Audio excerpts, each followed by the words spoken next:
Today we have a guest from Jerusalem, Israel, our friend Chad Holland. Chad is the lead pastor of King of Kings Community Jerusalem and also presides over all of the King of Kings family of ministries in the land of Israel. Chad, great to have you back with us. Hey, Jeff, thank you guys so much. We love what you do here on the show and longtime friends. Appreciate you guys so much at First Century Foundations. Well, I wanted to just connect with you today, kind of get a little bit of an update of what's happening on the ground in Israel right now. But listen, I do want to go back. I want to go back to October the 7th because we feel here in Canada and North America, we've got to continue to humanize this issue because it's becoming so out of hand in the world right now, the media coverage and all that's happening. But I want to ask you this first, as a husband and a father, when you first heard the news coming out of the south of Israel on October the 7th, what went through your mind?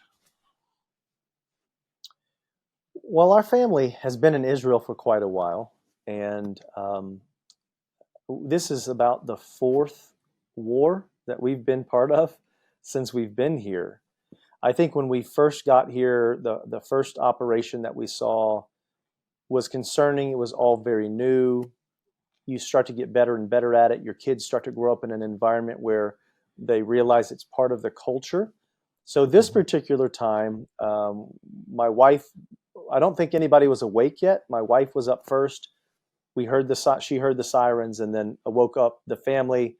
And we just kick into protocol at that point. We have bomb shelters in every building in Israel. That's how we have to live. In our apartment, we live in a small apartment, and it has its own bomb shelter room. So we went into that bomb shelter and already had supplies in there because, like I said, we have experience with this.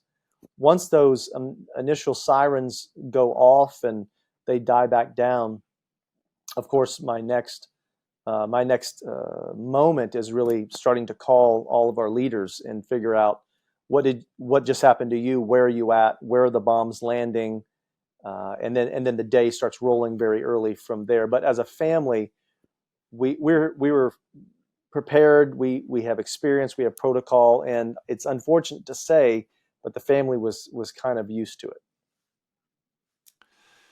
Yeah, that is a little bit unfortunate. Now this war, though, this attack on the 7th was, in my estimation, way different than anything that I have seen, certainly since my involvement with Israel.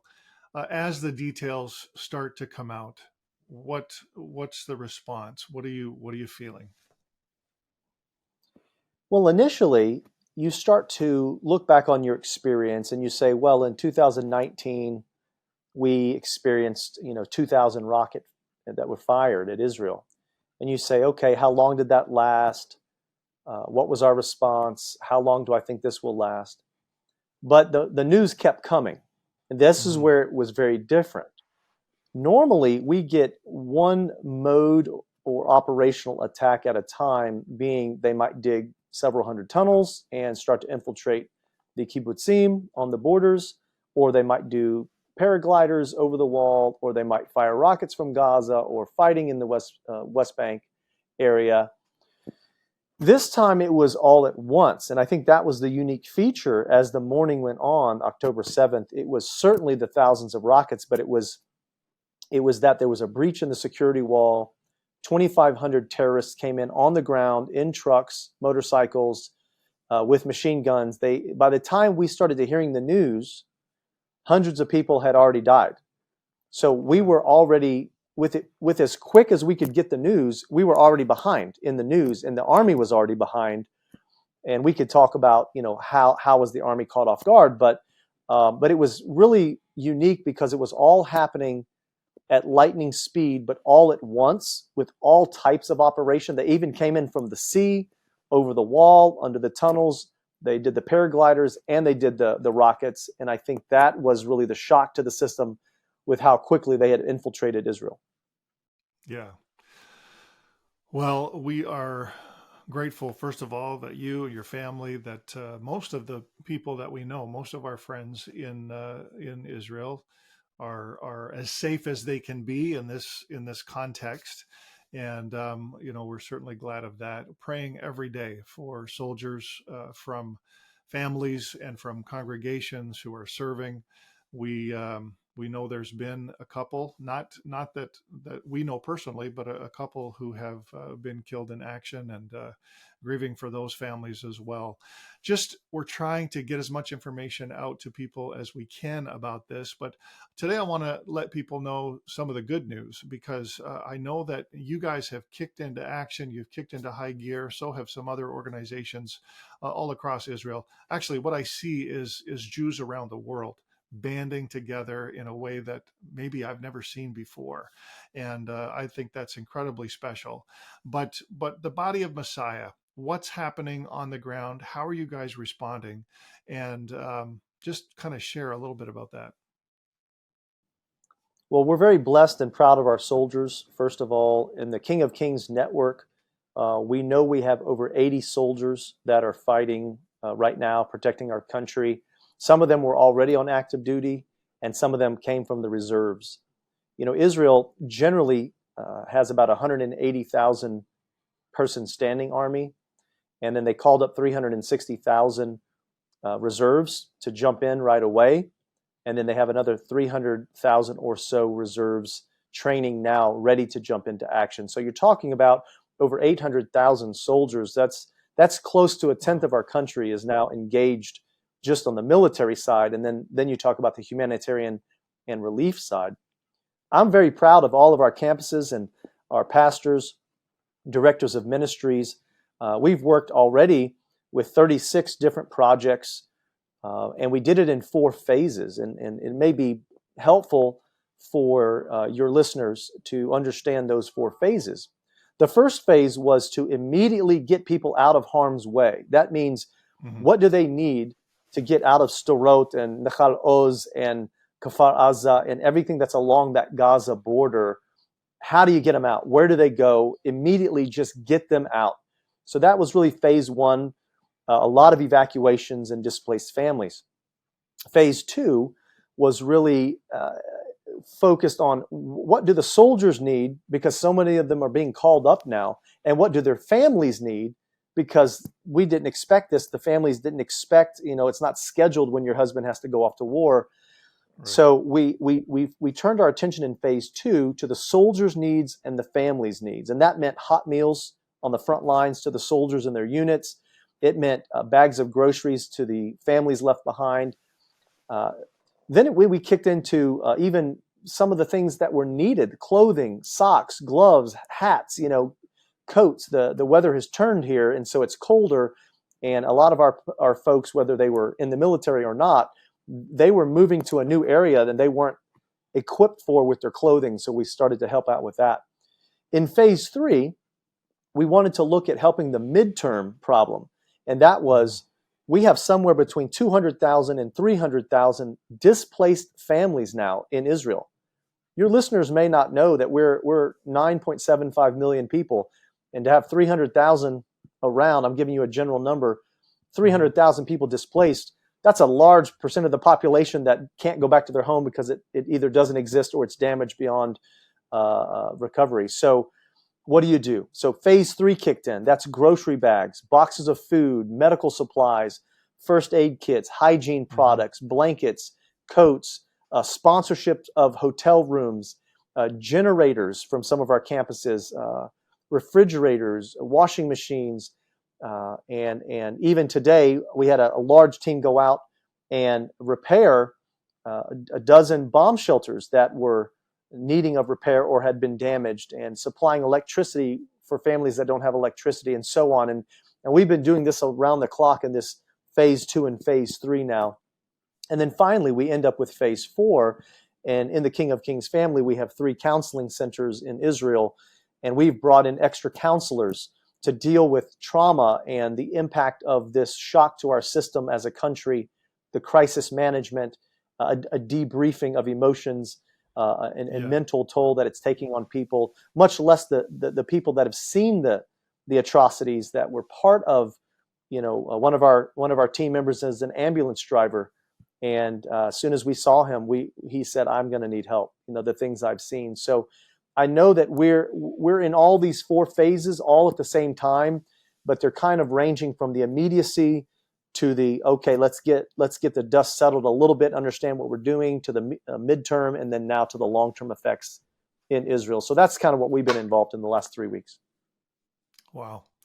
Well, Chad, thank you for spearheading a lot of that. I know that immediately your incredible leader gifts would kick in and be able to help to administrate all of that, and appreciate your leadership, but also all of the hands on the ground there, the people that are leaning in. We're praying for everyone that's part of this. And, I see a community banding together inside the body of Messiah and outside. And I just am so amazed at the resilience of God's people, of the Jewish people. Uh, Tell us a little bit about what life is like sort of on the ground there. When I come to Jerusalem, it's vibrant. I love hanging out and going to restaurants and doing the thing. What's happening in Jerusalem right now? Well, the first initial couple of weeks was all the soldiers getting called up. So immediately you felt in the community, and I don't just mean spiritual communities, but you could feel in your neighborhood that all the soldiers were packing up, driving out, being picked up on buses, and we were losing lots of people all the time. So the communities already felt a little bit emptier. But then as the war got more intensified, other nations were calling their people home. So all of the visitors and the visa holders and the students and the embassy workers, the consulate workers, they were all being pulled out of the country. So then we had that void of people on the ground. And then, Jeff, to be honest with you, we had a good number of our own Israeli citizens who have either been through war or were concerned about the level of this war. And they made a decision that for their safety, for the safety of their family, that they were going to leave the country. We've had dozens and dozens of families make a decision to leave the country. And you put those three categories together between soldiers, foreign workers, and then Israeli citizens who felt the need to leave for safety. It left a very small Gideon's army on the ground here, to be honest with you. And the Lord gave me that word very early on. And he said, you're going to have to fight like a Gideon's army. And it wasn't just a few days later, the government came out and said, we're restricting gathering, that you can't gather with unlimited numbers. You can only gather, at least in Jerusalem, up to 300 people. And I knew the Lord had spoken to me already, because that was the number of Gideon's army. And I knew what we were called to do at that point. We started to lay out the four phases. We started to lay those out as Gideon's army. So a vibrant city has, at the very beginning, has turned into a very sparsely populated city, and all of its suburbs and neighborhoods are fairly quiet. But then the resilience of the body of Messiah kicked in, and the projects started to be addressed. Okay, who's in need? What is in need? And people came out of their bunkers, they came out of their bomb shelters, and now the body of Messiah is extremely active. I would then add to that the Israeli nature kicked in for everybody that stayed. And the Israeli nature is this: we don't like terrorism. And the heart of terrorism is to make you terrified to live your life. And because of that, we want to be defiant against the spirit of terrorism. And so based on that, I've seen the Israeli population start to come back to work, get back to the stores, get back on the streets, not because they feel 100% safe. It's almost a defiant attitude against the evil of terrorism that says, you will not make us fear you to the point of paralyzation in our home. And so I see people starting to come back out now, get involved in humanitarian aid, get back to work, support the soldiers, flags on the street, a lot of unity in the body, a lot of unity in the country. And your listeners may be educated enough, Jeff, to know that we had a long season of disunity in this country. We had government factions and breakdowns of our Knesset and our government. We had protesters, up to 800,000 protesters against judicial reform. They were blocking highways, blocking roads, violence in the streets. All of that has stopped. Not one bit of that has gone on since this war, and it's brought unity to the nation, and it's brought unity to our government. We formed a temporary unified government and a cabinet for war, and it's brought unity to the body of Messiah. So I'm not necessarily looking for silver linings, but I am proud of the response of the body of Messiah and of the nation of Israel. Amen. Amen. You referenced, the defiance against the terror of Hamas. And one of the questions I'd like you to clarify for people listening is the difference between war with Palestinians, which is not what's happening here, and a war against the evil of Hamas. Yeah, that's a good point, and it's important to clarify. And I'll use a couple of different terms here, Jeff, just to get everybody on the same page, at least with my terminology. Gaza is a region; it's an area. It's not a country. It's not a recognized country. Some people in the media like to use the term occupation or occupied territory. Mm-hmm. Other people will use the term disputed territory. But for us, it's not really that disputed. It's our land, and we allow the Gazans to govern themselves. But under their leadership, with certain outside influences that were not necessarily healthy in the past, the political group of Hamas, which is a militant Islamic extreme terrorist group, took over the political arena of Gaza. So the people that live in Gaza, we call them Gazans. We call them Arabs. They sometimes refer to themselves as Palestinians, but to be a Palestinian would mean technically that you come from a land of Palestine, and that's not what we call that land, so we don't necessarily refer to them as Palestinians, although they might refer to themselves as such. The same would be true of Judea and Samaria on the eastern side of Israel. Some people call that politically the West Bank. Well, they might call themselves also Palestinians. But this war is not about Arabs and Jews per se. It's not about, let's even use the term Palestinians. It's about Hamas. This war is very specifically focused on the evil of a terrorist organization that, first of all, it should be noted, they took over Gaza. So they do not represent all of the Gazan people. The percentages that came out recently, and I'm going to quote this, and your listeners can go research it, but in the Gaza territory, 58% support Hamas. But that means 42% do not support Hamas. And in the Judea and Samaria West Bank area, it's even less than 50% support Hamas there. So we know it's not all of these people. It is this extreme group of Muslim militant people from this organization called Hamas, and then Hamas partners with other terrorist groups of extreme Muslim background, like Hezbollah, like Al Qaeda, like ISIS, like the Houthis, coming out of Yemen. So we want people to understand we are not at war with the Gazans or the Palestinians. We are at war with Hamas, very specifically and very focused. Yeah.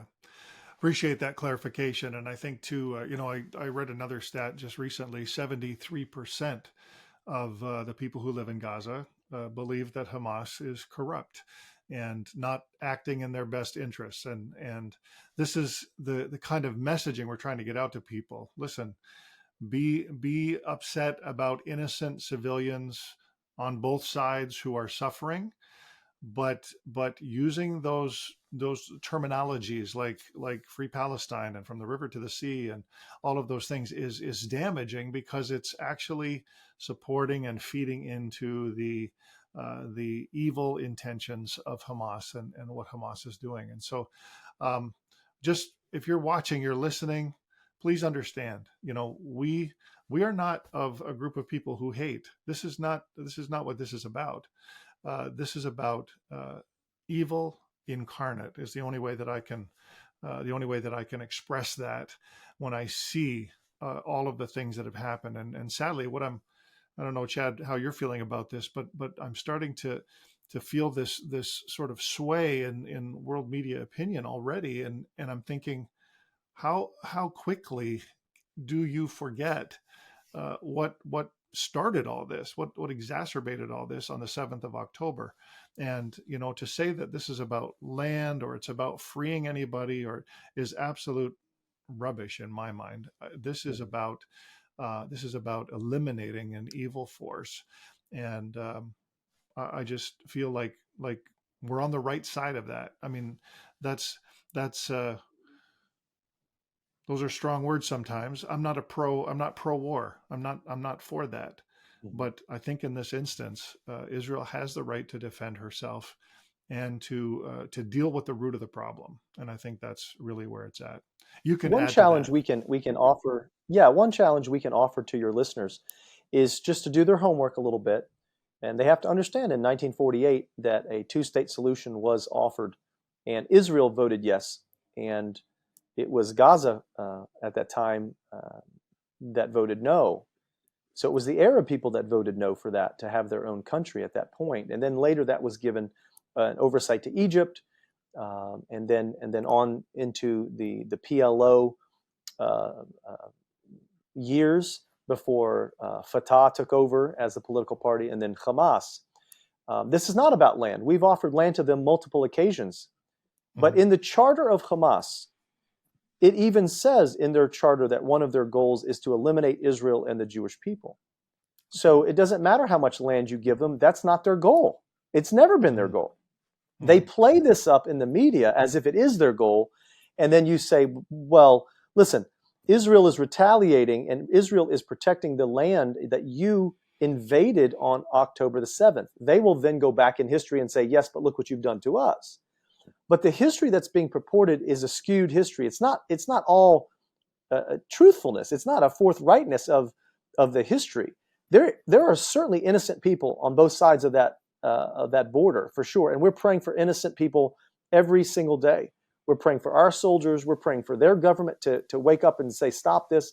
There's lots of things we're praying for, Mhm. but the deception, the spirit of deception that has been pervasive in the worldwide media is something that it fits a narrative, that demonic narrative of what the enemy has always tried to do throughout history, which is the anti-Semitic spirit to destroy the Jewish people and therefore to break the covenant of God with Israel that he made, so that God can be proven to be a liar, that he cannot keep his covenant people safe. That is the agenda here. It's demonic. It comes Yeah. from hell, and it's being fleshed out in the groups like Hamas and Hezbollah.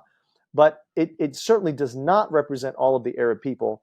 And it may be of note to your audience that in the King of Kings family, as we've grown, we have congregations in 12 different languages. That includes 2 different Arabic communities, one of which is located in Judea, the Judea Samaria area that some people call the West Bank. And we're very connected to all of these things and our Arab brothers. So for us, it's such a pull of our emotions, because we want to be nationalistic and we want to support Israel and we want to support our soldiers. And at the same time, we understand how many innocent people there are. And then we understand how much of an impact this is having on our Arabic brothers and sisters and ministries. So we're having to toe the line here and really try to hear the Holy Spirit guide us through all of this. Absolutely. Well, that's excellent clarification, and we really appreciate your insight on that. I want to go back. You mentioned about the things you're praying for, and this is how I want to sort of conclude this today. What are the key prayer points that our listeners, our partners, can be really interceding about from your perspective? What's the highest sort of hit list of prayer requests that you want to share today? Yeah, the number one prayer that we're going for right now is the safety and release and rescue of our 240 hostages that are still under Hamas control. So Hmm. let's be praying into that. Of course, we want to make sure that we're able to find some reliable contact with believers, true believers inside of Gaza. We're still working on that through different sources. We already have good, trustworthy, on the ground sources in Judea, the West Bank area. We have those. We've been giving aid to some of those who are in need in terms of humanitarian aid and food. So continue to pray for our humanitarian aid efforts as well. And then what are we going to do as a country for all of these displaced families? How can we be a blessing? How can the body of Messiah, if God will entrust us with the resources, how can we use those wisely to get our soldiers home and these displaced families? So for me, it goes in that order. It goes hostages first, then probably safety for our soldiers, good communications with the body of Messiah in both Gaza and in Judea, and then even what are we going to steward? How are we going to help all of these hundreds of thousands of displaced families? Amazing. Well, folks, you heard it here, and we ask you, would you please take those prayer requests to heart, and let's be interceding daily. I know that, we ask our partners to pray for Israel for a few minutes a day. I think under these circumstances, you might be able to go to 15 or 30 minutes a day. We just are really believing God to do something in the spiritual realm here that is truly and completely miraculous. And I think that's what we need. That's what we want to see. We're already hearing some miracle stories that are coming out of Israel. So excited to know that, God is in control. And this did not surprise him. It may have shocked all of us, but this was no Right. surprise. And we understand that God is sovereign, and he's somehow working in the background to make sense of all of this. And I know, Chad, that's what you believe as well. And we just want to pray and intercede into that. Thanks so much for taking the time today.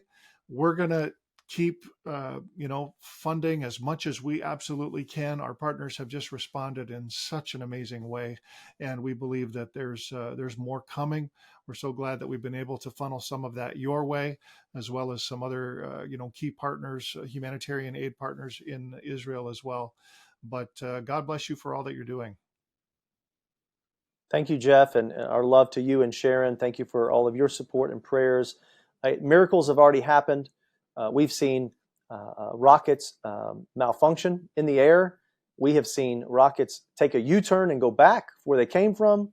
We've seen rockets spiral and stay in place as if supernatural things were happening. And I just want your listeners to also know that it's not just humanitarian aid that we're trying to provide.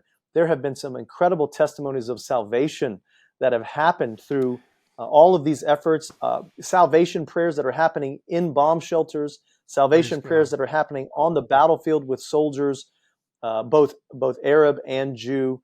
So that's the ultimate win from all of this is, yes, we want to get rid of Hamas and the evil. We want people to be safe and come home.